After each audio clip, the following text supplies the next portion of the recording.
ketika saya dengar suara letusan, saya mau keluar. Terus saya lihat ke samping kanan saya, ada yang tewas.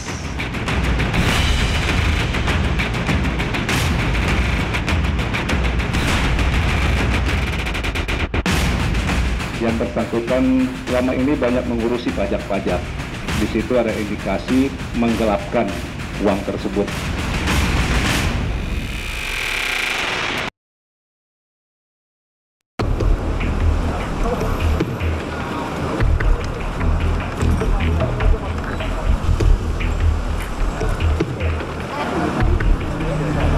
Sekitaran ruko Royal Gading Square, Jalan Pegangsaan 2 Kelapa Gading, Jakarta Utara, Selasa siang kemarin dipadati warga.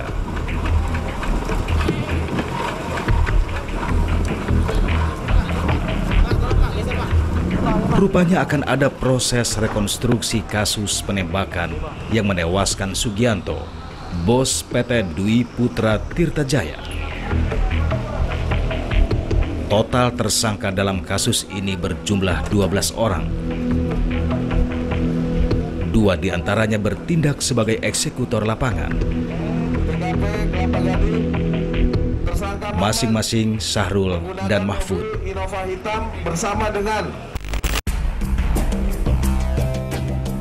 Peristiwa penembakan ini terjadi pada hari Kamis 13 Agustus 2020. Berawal saat tersangka Syahrul dan Diki Mahfud melihat korban Sugianto keluar dari kantornya. Tersangka Mahfud kemudian menghampiri korban. Keduanya sempat berpapasan.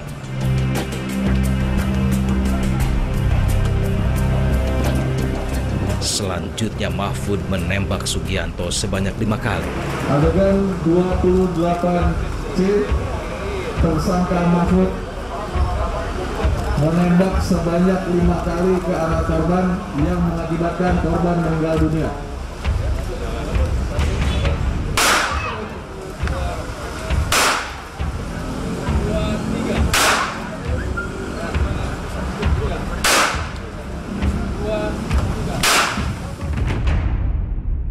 Sugianto pun roboh setelah tubuhnya diterjang timah panas. Usai mengeksekusi korban, Mahfud melarikan diri. Ia langsung dijemput oleh Syahrul dan melarikan diri ke arah Tanjung Priok.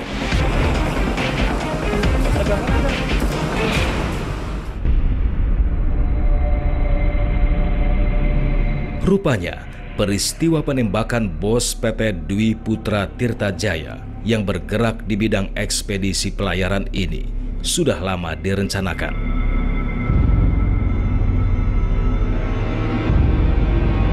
Otaknya adalah Nur Lutfia, karyawan yang bekerja di bagian keuangan perusahaan itu.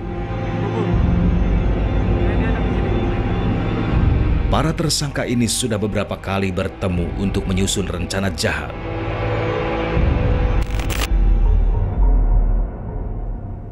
Bermula pada Jumat 20 Maret 2020 lalu.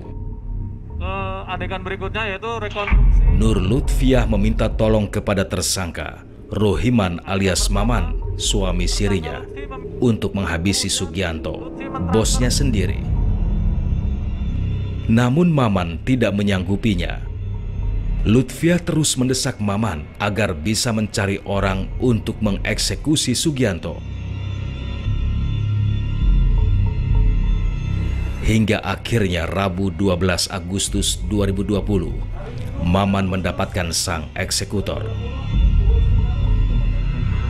Bersama tersangka Syahrul, Dedi, Rosidi, dan Junaidi, Maman menjemput tersangka Mahfud di Bandara Soekarno-Hatta.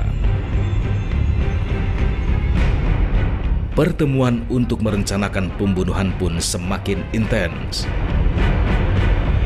Dan Lutfiah berjanji akan memberikan imbalan sebesar 200 juta rupiah jika berhasil menghilangkan nyawa Sugianto. Permintaan Lutfiah disanggupi. Peristiwa penembakan itu pun terjadi. Penyidik Polda Metro Jaya telah melakukan rekonstruksi 4 adegan. 44 adegan ini dibagi menjadi 2 tahapan. Tahapan pertama adalah 36 adegan yang terkait dengan pembunuhan berencana yang tersangkanya ada 10 orang. Tersangka 10 orang ini dibagi menjadi 3 peran. Peran pertama adalah mastermind atau yang menggagas, yang menginisiasi terjadinya pembunuhan berencana, yaitu tersangka NL dan tersangka MM.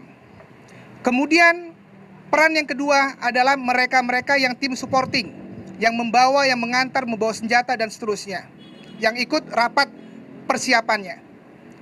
Peran yang ketiga adalah tim eksekutor di lapangan. Tadi sudah dilihat, ditampilkan.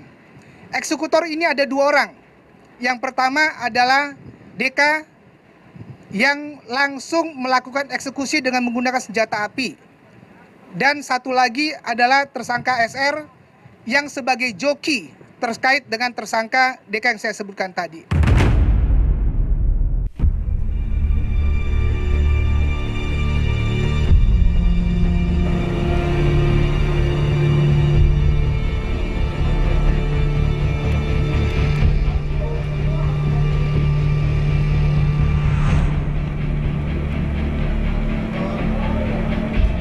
Dalam waktu singkat, tim gabungan Polda Metro Jaya dan Polres Metro Jakarta Utara meringkus para eksekutor dan otak pelaku pembunuhan Sugianto, bos PT Dwi Putra Tirta Jaya.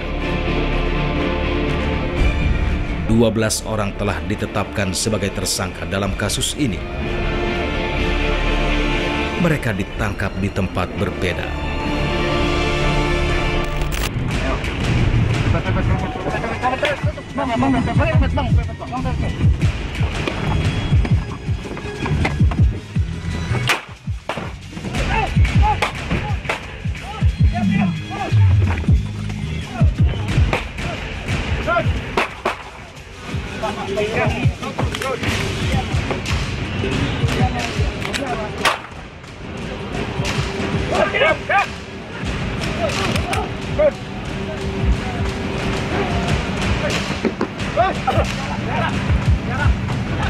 Dua pria ini tidak berkutik ketika polisi memepet laju kendaraannya di wilayah Lampung.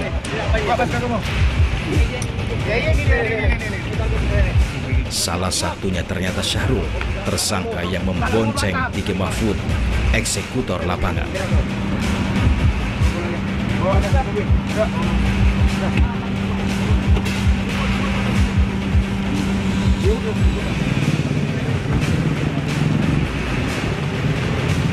Ya. Lewat Pak, jalan Pak.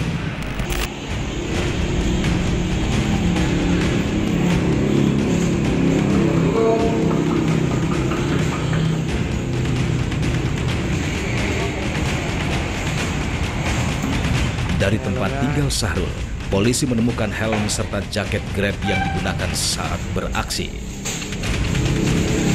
Dampingi Pak, apa Pak? Ya.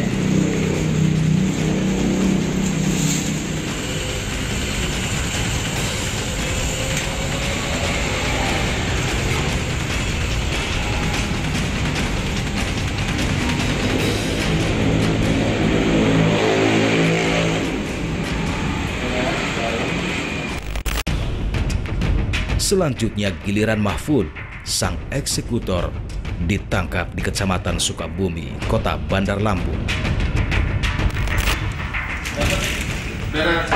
Dapat udah. Alhamdulillah. Saya nggak ngerti bener itu. Aduh, tempinya. Ya, keluarin semuanya. Saat dilakukan penggeledahan di tempat tinggal Mahfud, polisi menemukan beberapa pucuk senjata api berikut amunisinya.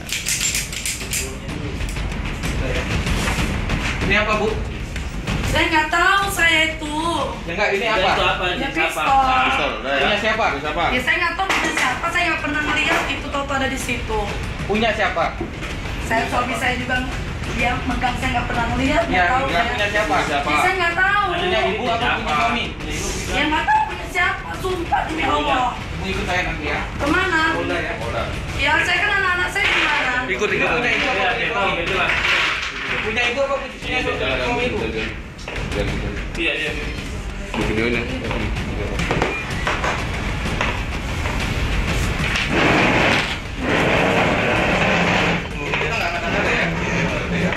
Pak, kita udah lihat ya? Iya, siap. Oke. Oke.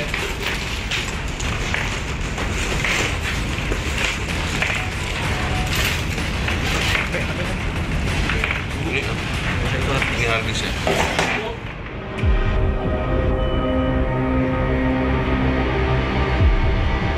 Menurut keterangan polisi, kasus penembakan ini dilatar belakangi persoalan dendam. Yang bersangkutan ini sering dimarahin oleh korban, dan yang kedua memang ada beberapa pernyataan dari korban yang dianggap melecehkan. Jadi mereka sering marah-marah, juga yang kedua sering juga mengajak untuk melakukan hal-hal di luar ini ya, di luar sebagai pimpinan ataupun karyawan. Alasan lain, lantaran Lutfiah takut karena Sugianto hendak melaporkannya ke polisi karena telah menggelapkan pajak perusahaan. Yang bersangkutan ada rasa ketakutan karena selama ini banyak mengurusi pajak-pajak. Nah, pajak-pajak ini rupanya tidak semuanya disetorkan ke kantor pajak. Tetapi di situ ada indikasi menggelapkan uang tersebut. Nah, hal inilah kemudian sempat dari pihak korban ya, dari korban menyampaikan bahwa tersangka akan dilaporkan kepada polisi. Benarkah Lutfiah telah menggelapkan pajak perusahaan?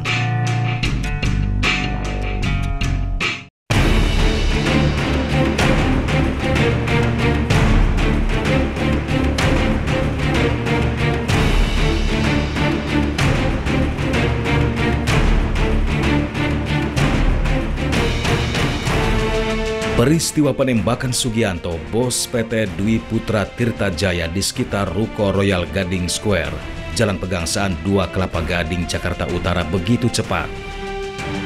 Pelaku langsung melarikan diri usai melepaskan 5 butir peluru. Adalah Ervan, pemuda yang melihat langsung peristiwa mengerikan ini. Saat itu Ervan sempat melihat ke arah luar ketika mendengar suara tembakan. Ervan juga melihat Sugianto terkapar di emperan toko. Saya lagi di dalam kantor. Ketika saya dengar suara ledakan, letusan, saya mau keluar. Kepikiran saya ban motor yang ada di luar. Pas saya lihat waktu penembakan 3 kali kan, letusan 3 kali, saya keluar. Ternyata saya keluar ada yang lari ke bawah, lari ke sini, ke depan saya. Pas saya keluar, terus saya lihat ke samping kanan saya ada yang tewas. Oh. Itu sebelah mana, Bang? Di sudut. Sebelah mana? Bisa ditunjukin? Iya, bisa. Di sebelah sini. Udah tergelentang. Ini bekas darahnya? Iya, bekas darah. Oke. Nah, itu kondisi korban gimana, Bang, waktu itu, Bang? Sempat lihat nggak? Sempat sih. Masih itu. Ya, tergelentang dia. Kayak gini. Udah terjatuh. Inilah perusahaan milik Sugianto, sekaligus tempat Nur Lutfiah bekerja. Di tempat ini kami bertemu Hari Susanto, kerabat korban. Menurut Hari, hubungan antara keluarga Sugianto dan Nur Lutfiah cukup dekat. Saudari NL ya, dia adalah seorang yang memang dipercaya ya, almarhum korban ya, untuk di bagian accounting ya keuangan ya, dan beberapa yang lain ya. Almarhum termasuk ya sangat mempercayai dia selama ini. Dalam hal ini Hari mengungkapkan alasan utama Lutfiah membunuh Sugianto karena persoalan penggelapan pajak. Dulu ya pernah ada kesalahan ya, melakukan penyimpangan ya, terutama mengenai keuangan. Almarhum tahu dimaafkan, kemudian diikhlaskan, ya kan. Saya mendengar cerita dari istri beliau almarhum. Jadi mendekati hari-hari kejadian itu almarhum sempat mengeluh, ya bercerita sama istrinya bahwa di kantor ada masalah pajak dan mengatakan saat itu ini si L ini lihai, dia bilang. Mungkin dia mencium ada memang sesuatu yang tidak beres tentang pajak begitu. Selain itu, kami juga sempat berbincang dengan Sally Andriani, karyawan yang juga teman Lutfia. Darinya kami mendapat informasi lain. Sama kita semua temenan, sama Pak Bos juga deket, malahan deket banget. Karena mungkin dia udah lama kali kerja di sini. Udah berapa tahun tuh? Udah 8 tahun. Kalau sama teman-teman di sini, biasanya sering terakhir kita makan, segala macem. Gaya hidupnya termasuk mewah. Punya tas yang lumayan mewah. Terus handphonenya juga, punya mobil juga. Jamnya juga termasuk mewah.